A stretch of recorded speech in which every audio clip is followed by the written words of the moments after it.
আসসালামু আলাইকুম প্রিয় শৌখিন চীনা হাঁস খামারি ভাই বোনেরা, এই হলো আমার শখের চীনা হাঁসগুলা।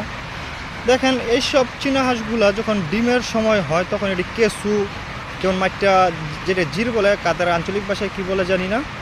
এ দেখেন এটি খুব খাইতে পছন্দ করে এবং শামুক টামুক, কিন্তু এটা আমাদের তো কিনতে পাওয়া যায় না, তাই দিতে পারি না। এটি খাওয়ালে অসুখ বিসুখও কম হয়, একদম ন্যাচারালভাবে বলা যায়। আমি ফুল গাছ লাগানোর জন্য মাটি আনছি নদীর পাড় থেকে, তাই সেটির মধ্যে কিছু কেঁচু আসলে দেখেন দিলে কীভাবে খায়। এই দেখেন একদম মারামারি থাবাথাবি লেগে যায়। এরকম খাওয়াইতে পারলে খুবই ভালো, অসুখ বিসুখও হয় না। তবে যারা নদীর পাড়ে কিংবা দিঘির পালে পালে তারা ব্যাং যেমন কেঁচু এইসব খেলে এগুলি অসুখ বিসুখ কম হয় এবং সাইজ ভালো থাকে। যারা চান তারা চাইলে এরকম বাড়ির পাশে থাকলে দিবেন, ওষুধ লাগবো না ইনশাল্লাহ। এগুলো খাইলে এগুলি এমনি পরিপুক্ত থাকে।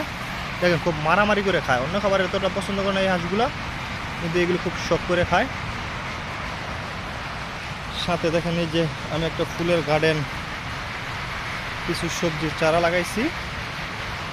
যারা চান তাদের জায়গা আছে এরকম বাড়ির পাশে আঙ্গিনা এরকম ফুল গাছ, কিছু সবজি যেমন ক্যাপসিকাম, পটকা মরিচ, বেগুন, স্কোয়াশ এরকম লাগাইতে পারেন।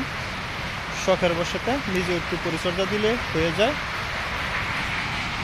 দেখেন এগুলো খাইয়া তারপর আবার দাঁড়ায় রয়েছে, আবার পায় আর তো নাই, কোথায় থেকে দিব। ভিডিওটা ভালো লাগলে লাইক শেয়ার করে সবাইকে দেখার সুযোগ করে দিবেন। আমি মূলত ব্যবসায়ী না, আমি শৌখিন খামারি।